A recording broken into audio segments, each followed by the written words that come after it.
ॐ सदाशिवसमारम्भां शङ्कराचार्यमध्यमाम् अस्मदाचार्यपर्यन्तां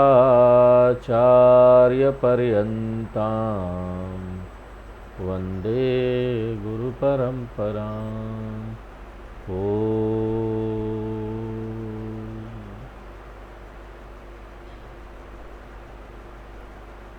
इस अध्याय के 24वें श्लोक तक भगवान कृष्ण ने 6 विषय के बारे में बताएं जिसके बारे में अर्जुन जानना चाहता था, और 25वें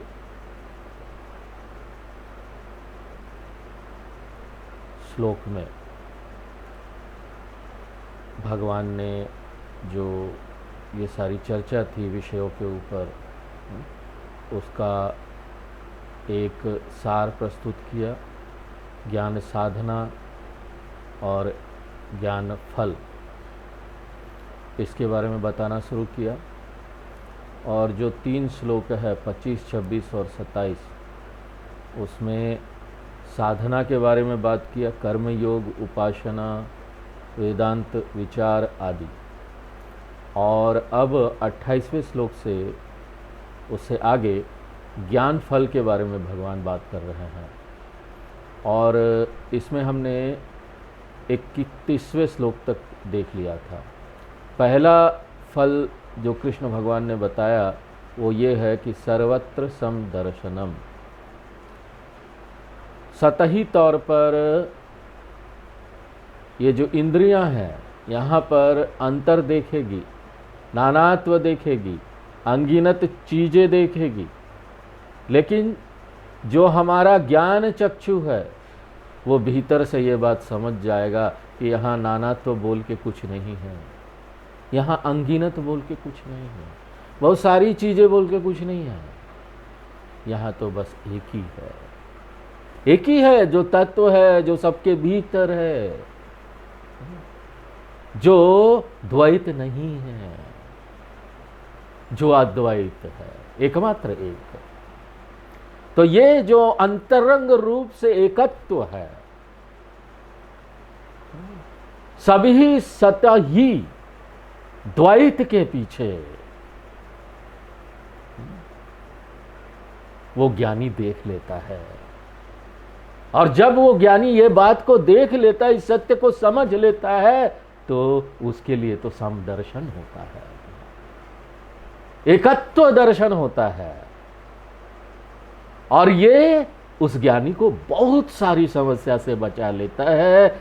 जो शक्तिशाली राग द्वेष आदमी को परेशान करती है, हिला डुला देती है इस संसार में, उस राग द्वेष से बचा लेता है। ये संसार का कारण क्या है? संसार यानी जो सुख दुख लगा हुआ जन्म मृत्यु के बीच, इसका कारण क्या है? इसका कारण एकमात्र शक्तिशाली राग और द्वेष है। पसंदगी नापसंदगी, हम ये पसंद करते हैं, हम इसको पसंद करते हैं, हम इसको नहीं पसंद करते हैं। अपना हमने एक दृष्टिकोण बना लिया, एक धारणा बना ली कि ऐसी चीज होगी तो हम इसको पसंद करेंगे, ऐसी चीज होगी तो हम इसको नहीं पसंद करेंगे। यही कारण है संसार का। और जब ये ज्ञानी समदर्शन देख लेता है तो ये जो राग द्वेष है ना, कमजोर पड़ जाती है, ये लाभ उसको प्राप्त होता है। और दूसरा लाभ जो भगवान ने बताया वो है अमृतत्व प्राप्ति ही। जब एक व्यक्ति यहां नानात्व देखता है, अनगिनत देखता है, सीमित देखता है, तो क्या होता है, यहां पर ना नश्वरता को वो टाल नहीं सकता। अगर हम यहां सीमित देखेंगे, नानात्व देखेंगे, तो नश्वरता को टाल नहीं पाएंगे। जब हम यहां देखते हैं कि बहुत सारे लहर है, अनेक अनगिनत प्रकार के लहर है, निश्चित रूप से हम ये भी देखेंगे कि लहर का एक दिन जन्म हुआ है, लहर की एक दिन मृत्यु हो जाएगी। मेरी जो दृष्टि है वो यही नश्वरता को देखेगी, ये मॉर्टिलिटी वाला जो विजन है उसी को देखेगी। लेकिन जब हम उस लहर के पीछे जल वाले सत्य को समझ लेते हैं तो जल की दृष्टि से यहां पर न तो जन्म है न तो मृत्यु है। इसलिए यहां हम क्या देख पाते हैं? एकत्व दर्शनम, समदर्शनम। और इसके कारण क्या होता है? अमृतत्व प्राप्ति। ये दूसरा फल है जो कृष्ण भगवान ने बताया। और तीसरा फल जो कि 30वें श्लोक में बताया गया था वो है अकर्तृत्व दर्शनम। इस सत्य को पहचान लेना कि यहां जितने भी कर्म हो रहे हैं वो किसका है? कौन कर रहा है? प्रकृति कर रही है। ये जो भूत पदार्थ है एकमात्र वही ये सारा कर्म कर रही है। मैं तो पुरुष हूं, साक्षी हूं इन सब के पीछे का, इन प्रकृति के पीछे का साक्षी हूं, क्षेत्रज्ञ हूं इन सब क्षेत्र के पीछे का। इसलिए मैं कोई कर्म नहीं करता, मेरे रहने मात्र से यहां कर्म होने लगता है, मैं तो अकर्ता हूं। तो ये जो है अकर्तृत्व प्राप्ति, हमको जो स्वतंत्रता मिल जाती है इस धारणा से कि सब कर्म हम कर रहे हैं, कितना फ्री हो जाएंगे अगर हमको पता चलेगा कि कर्म हम नहीं कर रहे हैं फिर भी हो रहा है। क्या आनंद है ना, अपने आप हो रहा होगा। तो ये तीसरा फल है। 3 फल क्या प्राप्त होंगे? समदर्शन प्राप्त होगा, अमृतत्व प्राप्ति होगी, अकर्तृत्व प्राप्ति होगी। अब जो चौथा फल है जो कि हमने इससे पहले वाले क्लास में आपको बताना शुरू किया था श्लोक नंबर 31 में, वो क्या है? ब्रह्मत्व प्राप्ति। हम इस बात को पहचान लेते हैं कि हम ब्रह्म हैं, हम ही जगत का कारण है, हम ही जगत का आधार है, अधिष्ठान है। और इस सत्य को आत्मसात कर लेते हैं। शास्त्रों में आत्मज्ञान की तुलना कैसे की गई है? एक व्यक्ति जब स्वप्न से जग जाता है तो एक जगे हुए ज्ञानी की तुलना उससे की जाती है कि स्वप्न से जगा हुआ व्यक्ति कैसा होता है। स्वप्न में स्वप्न का शरीर लिया हुआ है, हम सोचते हैं हम छोटे से जीव जंतु है स्वप्न में, हम एक स्वप्न के समय में हैं, स्वप्न के आकाश में हैं, और इस स्वप्न में ही हम यहाँ पर नाना प्रकार की चीज़ें देखते हैं जो हमको फट फट डराती है। हमारे अंदर राग द्वेष होता है, किसी से हम जुड़ जाते हैं और किसी चीज से भागने का प्रयत्न कर रहे हैं, दौड़ रहे हैं, स्वप्न में होता है ना, दौड़ रहे हैं लेकिन पहुंच ही नहीं पाते हैं। तो इस तरह से प्रवृत्ति निवृत्ति लगा हुआ है स्वप्न में। तो हम जब स्वप्न में होते हैं हमको ऐसा लगता है हम एक स्थानीय जंतु हैं जो कि इस स्वप्न वाले दुनिया में है। मैं एक जंतु हूं इस स्वप्न वाले दुनिया में।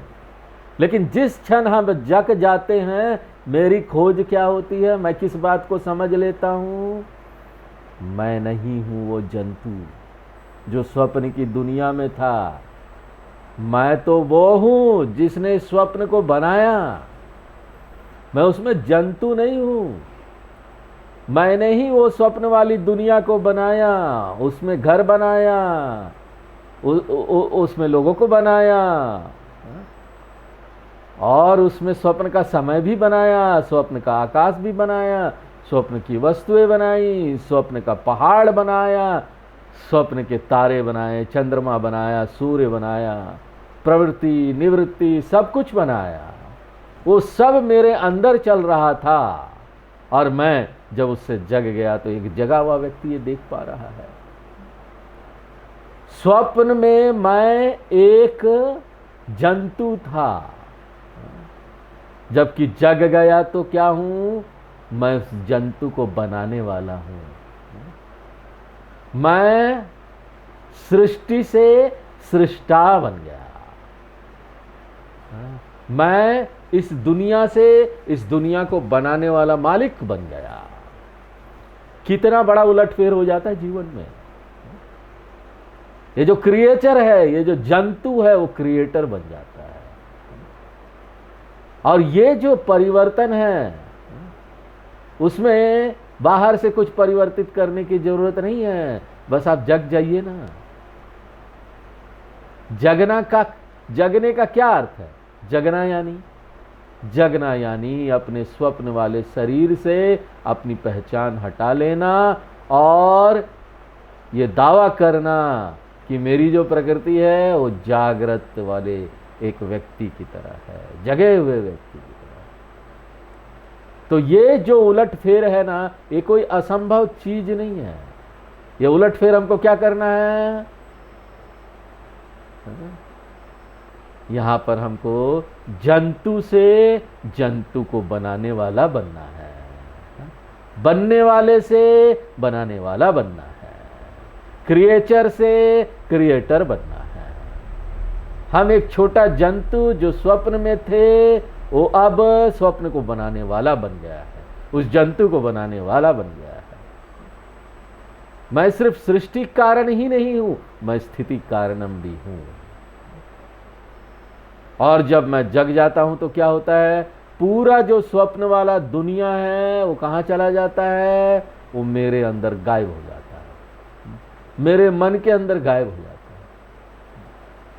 सिर्फ स्वप्न की दुनिया ही नहीं, स्वप्न का समय, स्वप्न का आकाश, सब मेरे अंदर गायब हो जाता है। मैं इस स्वप्न के आकाश के अंदर नहीं हूं, किंतु स्वप्न का आकाश मेरे भीतर है। मैं इनके द्वारा पैदा किया गया नहीं हूं, बल्कि ये मेरे द्वारा पैदा किए गए हैं। ये जो मन है, ये जो शरीर है, सब मेरे द्वारा पैदा किया गया है।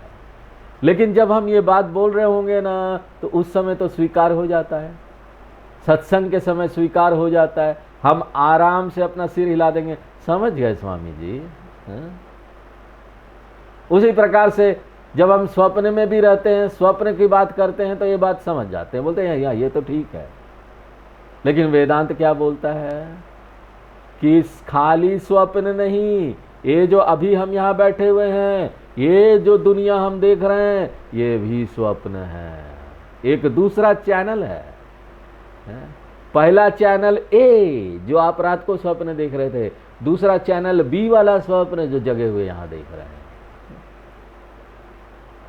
तो हम एक जगे हुए वाले स्वप्न से, एक जगे हुए वाले स्वप्न में एक छोटे जंतु से उस जगे हुए स्वप्न को बनाने वाला बन जाते हैं। और ये परिवर्तन होता है अपने शरीर से पहचान हटाकर। हम अपने शरीर से अपनी पहचान हटा लेते हैं, इससे हम एक जगा हुआ व्यक्ति बन जाते हैं। मैं एक उच्च जगा हुआ व्यक्ति बन जाता हूं, अभी इस समय नीचे जगा हुआ व्यक्ति हूं। उच्च जगा हुआ व्यक्ति में ज्ञानी हो गया व्यक्ति। मैं ये दावा कर लेता हूं, निष्ठ हो जाता हूं, समझ जाता हूं कि मैं ही वही चेतन सत्ता हूं, जिससे ना ये पूरा संसार निकला है, जिससे ये समय निकला है, जिससे ये आकाश निकला है और जिससे ये शरीर का जन्म हुआ है। जिस तरीके से मैं स्वप्न की दुनिया में एक स्पेशल स्वप्न का शरीर बनाता हूं, ताकि मैं स्वप्न की दुनिया में व्यवहार कर सकूं, जी सकूं, खा पी सकूं, ये शरीर भी मैं ही बनाता हूं। उसी प्रकार से ना ये जगे हुए वाले दुनिया में जो ये शरीर है ना, उसको भी मैं ही बनाता हूं। और मूल जगा हुआ व्यक्ति कौन है? ये तो झूठा जगा हुआ व्यक्ति है। सचमुच का जगा हुआ व्यक्ति कौन है? वो चेतनता। मैंने ये दुनिया बनाई, ये आकाश और समय बनाया, मैं ही इसका रख रखाव करता हूं और मेरे में ही ये लय हो जाता है। सृष्टि स्थिति लय कारणम, इन सब का मैं ही हूं। कैवल्य उपनिषद में एक सुंदर मंत्र आता है, उसमें ये बात बताई गई है, मय्येव सकलम जातम मयि सर्व प्रतिष्ठितम मयि सर्वम लयम याति तद ब्रह्मा द्वयमस्म्यहम्। एक जो जगा हुआ व्यक्ति है वो इस मंत्र को बोल सकता है, एक नहीं जगा हुआ व्यक्ति स्वप्न में जो दुनिया बनाता है उसके लिए ये बोल सकता है, लेकिन एक जो ज्ञानी है ना, वह इसी मंत्र को, इसी वाक्य को इस सृष्टि के लिए भी बोल सकता है। ये तो स्वप्न है, मैं जग गया हूं। ये सृष्टि क्या है, ये क्रिएशन क्या है, मय्येव सकलम जातम, सब कुछ मेरे से जन्म लेता है। कौन मैं, ये मरने वाला शरीर मैं नहीं, शरीर तो बनाया गया है, हम तो यहां बनाने वाले की बात कर रहे हैं, और वो है चेतन सत्ता, वो चेतनता। और जिस दिन मैं अपनी इस महानता को प्राप्त कर लूंगा, किस महानता को, यही कि मैं कोई कार्य नहीं हूं, मैं तो कारण हूं, मैं कोई जंतु नहीं हूं, जंतु नहीं हूं, मैं सृष्टि नहीं हूं, मैं सृष्टा हूं, जंतु को बनाने वाला हूं। कृष्ण भगवान बोलते हैं तभी जाकर आप इस बात पर दावा ठोक सकते हैं कि अहम ब्रह्म अस्मि। ये बहुत सुंदर अद्भुत श्लोक है। ये सब यहां पर पूरे उपनिषदों का सार दे दिया गया है। तो श्लोक की तरफ देखें, भूत पृथक भावम एकस्थम अनुपश्यति। ये जो ज्ञानी व्यक्ति है वो इस सत्य को देखता है, और किस तरह से इस सत्य को देख पाता है, कौन उसकी सहायता करता है जगने में। जिस तरह से नींद से जगने में, नींद वाले स्वप्न से जगने में हमारे माँ बाप हमारी सहायता करते हैं, बिस्तर में आकर पानी डाल देंगे चेहरे पर या हिला के उठा देंगे। उसी तरीके से यहाँ पर इस संसार से जगने में हमारे गुरु और शास्त्र हमको ना हिला हिला के जगाते हैं। उत्थिष्ठ जागृतः प्राप्य वरान निबोधितः। कब तक तुम सोते रहोगे, कब तक ये स्वप्न देखते रहोगे, जग जाओ। अनुपश्यति यानी क्या, इस सत्य को खोज लो। जो शास्त्रों में बताया जा रहा है सत्य वही, ये शास्त्रों का और आचार्यों का जो उपदेश है वही। एक जो ज्ञानी व्यक्ति है उस सत्य को देख लेता। क्या सत्य? भूत पृथक भावम। ये जो दुनिया है, जो अनगिनत है, बहुत सारे यहां पर दिख रहे हैं। भूत यानी यहां पर बहुत सारी जो चीजें हैं, जो प्राणियां हैं, वो सब। भाव यानी उनका विद्यता, उनका रहना। एक स्थम यानी वो एक आत्मा में है, और वो आत्मा कौन है? मैं ही। एक स्थम यानी एकस्मिन् आत्मनि मयि स्थितम। तो एक ज्ञानी व्यक्ति इस सत्य को पहचान लेता है कि ये नानात्व वाली दुनिया जिसमें ये वस्तुएं हैं, प्राणियां हैं, वो सब मेरे में ही स्थित है। मुझ अद्वैत सत्ता में वो सब स्थित है। इसका क्या अर्थ हुआ? मैं स्थिति कारणम हूं, और मैं सिर्फ स्थिति कारणम नहीं हूं, तत एव विस्तार। विस्तारम यानी मेरे से ही ये सब उपजे हैं, पैदा हुए हैं, उद्भव हुआ है। इनकी उत्पत्ति मेरे से ही हुई है। किसकी उत्पत्ति? ये जो नानात्व वाली दुनिया जिसमें इतनी सारी चीजें हैं, इतने सारे प्राणी लोग हैं, और ये जो नानात्व वाली दुनिया है जिसमें प्राणी और चीजें भी हैं, कहां से उसकी उत्पत्ति हुई है? तत एव, उसी आत्मा से। तो मेरे में ही ये दुनिया स्थित है, मेरे से ही इस दुनिया का उद्भव हुआ है, उत्पत्ति हुई है। ये ऐसे ही है जैसे हम बोल पाते हैं ना कि ये स्वप्न वाली दुनिया मेरे में ही थी और पूरी दुनिया फिर मेरे से ही बाहर आई, मैंने ही उसको बनाया। वह त्रासदी क्या है? ये जो स्वप्न वाली दुनिया है मेरे अंदर से आती है और वही स्वप्न वाली दुनिया जिसको मैंने बनाया वो मेरे लिए दुख का कारण बन जाती है, मुझे भूत बन के डराती है। मैंने कोई चीज बनाई और वही चीज अब मेरे लिए समस्या बन गई।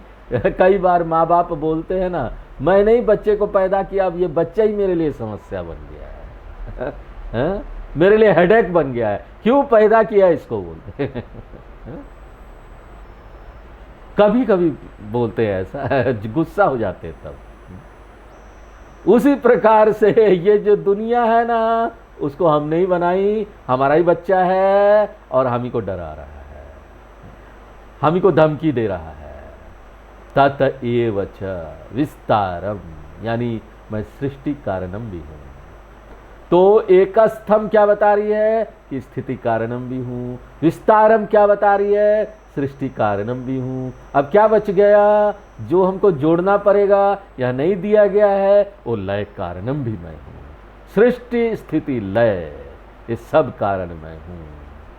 इति यथा अनुपश्यति, जब हम ये वाक्य बोल पाएंगे सिर्फ मुंह से नहीं, अपने अंतरंग हृदय से जब हम इस बात को बोल पाएंगे, हम जो बोल रहे हैं उसको मान भी रहे हैं, जब हम ये कर पाएंगे तभी हम यहाँ पर इस बात को पूरी तरह से आत्मसात कर पाएंगे कि हम ब्रह्म अस्मि। तो कृष्ण भगवान बोलते हैं तत्, तभी जाकर ब्रह्म संपद्यते, ज्ञानी अपने उच्च स्वरूप के साथ एक हो जाता है। जिस तरह से ये स्वप्न देखने वाला जगने के बाद एक हो जाता है अपने स्वप्न के साथ, उसी प्रकार से ये जो है ज्ञानी वो जगे हुए में भी सचमुच का जब जग जाता है अपनी उच्च प्रकृति के प्रति, तो उसके साथ एक हो जाता है। और जग जाने के बाद स्वप्न कोई समस्या नहीं रहती, वो हमको नहीं डरा सकता। स्वप्न तो स्वप्न में समस्या रहती है तब हमको डराता है। तो चौथा लाभ हमको क्या मिलने वाला है, ब्रह्मत्व प्राप्ति। आगे हम 32 नंबर श्लोक पढ़ेंगे। अनादित्वात् निर्गुणत्वात् परमात्मा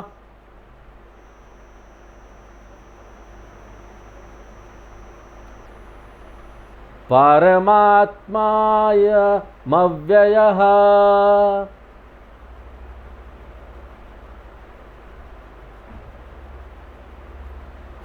शरीरस्थोऽपि कौन्तेय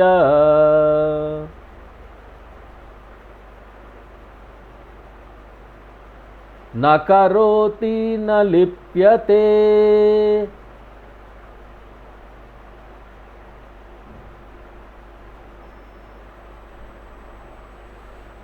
तो हमने आपको बताया कि आत्मज्ञान की तुलना हम स्वप्न से जगने की जो स्थिति है उससे कर सकते हैं। दोनों में बहुत सारी समानताएं हैं, आत्मज्ञान में और स्वप्न से जगने में, लेकिन एक महत्वपूर्ण असमानता भी है जो हमको याद रखना पड़ेगा। जब भी हम कोई उदाहरण देते हैं तो उदाहरण और मूल जो बात है उसमें बहुत सारी समानताएं होगी, लेकिन हमको याद रखना चाहिए कि उदाहरण ना मूल बात जैसी नहीं हो सकती। जिसके लिए हम उदाहरण दे रहे हैं उदाहरण उसके जैसा नहीं हो सकता, उसमें कोई ना कोई अंतर होगा, कोई ना कोई असमानता होगी। अगर कोई भी असमानता नहीं है तो उदाहरण उदाहरण नहीं रह जाएगा ना, वो फिर ओरिजिनल बन जाएगा, मूल चीज बन जाएगी। तो ज्ञान की तुलना स्वप्न से जगने से की जा सकती है, लेकिन उसमें एक छोटा अंतर है, और वो क्या है, जब हम स्वप्न से जगते हैं तो क्या होता है, इस स्वप्न की दुनिया पूरी तरह से गायब हो जाती है। मेरे अनुभव से गायब हो गई। रात को नींद में स्वप्न आया था, सुबह जगे वो गायब हो गई। तो जब हम स्वप्न से जगते हैं तो स्वप्न की दुनिया पूरी तरह से गायब हो जाती है। लेकिन आत्मज्ञान में क्या होता है, हम यहां पर बड़े स्वप्न से जग तो रहे हैं, लेकिन जगने के बाद भी कुछ समय तक ये दुनिया आपको दिखती रहेगी। आपके सामने में सब कुछ चल रहा है, दुनिया चल रही है। इस संदर्भ में अंतर है नींद वाले स्वप्न से जगने में और आत्मज्ञान में आने में। आत्मज्ञान में आते हैं तो आपको ये जो अभी जगे हुए में संसार दिख रहा है वो पता चल जाता ना स्वप्न है, लेकिन ये गायब नहीं होता। रात वाले स्वप्न में तो गायब हो जाता है स्वामी जी, आता नहीं है। ये अंतर है दोनों में। ज्ञानी के लिए कोई समस्या नहीं है, स्वप्न चलता रहे उसको पता चल गया ना ये स्वप्न है, तो स्वप्न चलता रहे आंखों के सामने क्या फर्क पड़ता है? इसलिए ज्ञानी इस बात को समझ जाता है कि मैं तो कारण हूं और ये जो दुनिया है, वर्ल्ड है, मेरा प्रोजेक्शन है, मैंने ही ये स्वप्न को बनाया है।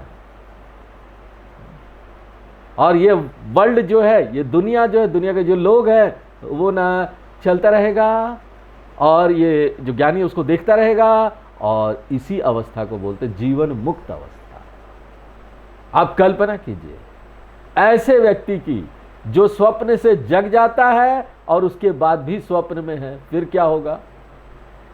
आप रात को नींद में सोए हुए हैं, स्वप्न देख रहे हैं, शेर आपको मारने आ रहा है और उसी समय आपको पता चल जाता है स्वप्न में ही कि नहीं नहीं शेर है, तो स्वप्न वाला शेर मार नहीं पाएगा।